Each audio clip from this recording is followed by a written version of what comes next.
بسم اللہ الرحمن الرحیم۔ جیسے عمل قبول ہوتا ہے اس کی پہلی نشانی انسان نیکی سے محبت کرنے لگ جاتا ہے۔ رمضان کے بعد نیک کاموں سے محبت کرنا شروع کر دو، برائی سے نفرت ہو جاتی ہے۔ عبداللہ ابن عباس رضی اللہ تعالی عنہ فرمایا کرتے تھے، ان للحسنہ ضیاء فی الوجہ، جب انسان کی نیکی قبول ہوتی ہے اس کے چہرے پہ رونق آ جاتی ہے، وَنُورًا فِي الْقَلْبِ، اس کے دل میں روشنی اور نور پیدا ہو جاتا ہے، وَقُوَّةً فِي الْبَدَنِ، وہ بہت کمزور نظر آتا ہے لیکن 10 لوگوں کا کام کرتا نظر آتا ہے، اللہ اس کے جسم میں قوت عطا کر دیتے ہیں، وَسَعَةً فِي الرِّزْقِ، اور اس کا تھوڑا رزق، تھوڑا مال بھی باعث برکت بن جاتا ہے، وَمُحَبَّةً فِي قُلُوبِ الْخَلْقِ، اور دنیا کے دلوں میں رب تعالیٰ اس کی محبت کو پیدا فرما دیتے ہیں، وَإِنَّ لِلسَّيِّئَةِ سَوَادًا فِي الْوَجْهِ، اور برائی جس کی باقی ہے، گناہ معاف نہیں کروا سکا، اس کے چہرے پہ بیرون کی چھائی ہوتی ہے، وَظُلْمَةً فِي قُلُوبِهِ، اور ان کے دلوں میں اندھیرے ہی چھائے ہوتے ہیں، وَوَهْنًا فِي الْبَدَنِ، اور جسم میں لاغری آ جاتی ہے۔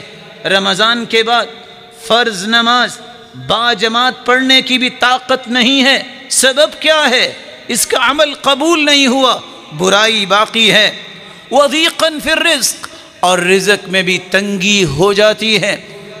وَبُغْضَةً فِي قُلُوبِ الْخَلْقِ، اور لوگوں کے دلوں میں بھی بغض اور نفرت اس کے لیے پیدا ہو جاتا ہے۔ دوسری نشانی جس کا عمل قبول ہوتا ہے اس کے دل میں نیک لوگوں کی محبت بھی آ جاتی ہے، برے لوگوں سے نفرت شروع ہو جاتی ہے۔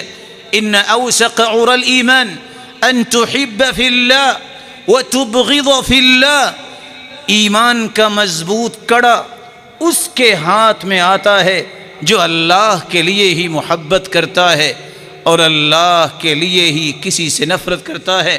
من احب للہ وأبغض لله وأعطى لله ومنع لله فقد استكمل الإيمان، جو اللہ کے لیے محبت کرے، اللہ کے لیے کسی سے نفرت کرے، کسی کو دیتا ہے اللہ کے لیے، کسی سے روکتا ہے اللہ کے لیے، اس نے تو اپنے ایمان کو مکمل کر لیا۔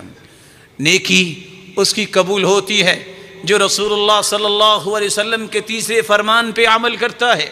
فرمان کیا ہے؟ ان اللہ یحب اذا عمل احدکم عملا فلیتقنہ، تم میں سے جو شخص کوئی بھی نیکی کا کام کرے اچھے انداز سے کرے، مستقل مزاجی سے کرے۔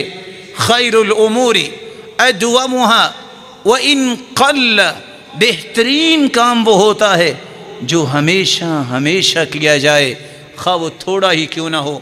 اگر آپ کی عادت تھی کہ قرآن پڑھا جائے، جو رب رمضان کا ہے وہ شوال کا بھی ہے، وہ ذی القعدہ کا بھی ہے، وہ ذی الحجہ کا بھی ہے، بقیہ سارے سال بھی اس قرآن کو جو دستور ہے، جو آئین ربانی ہے، اس کی تلاوت کو جاری رکھو۔ اگر رمضان میں آپ اللہ کا ذکر کرتے رہے، اس ذکر کو اب بھی باقی رکھو۔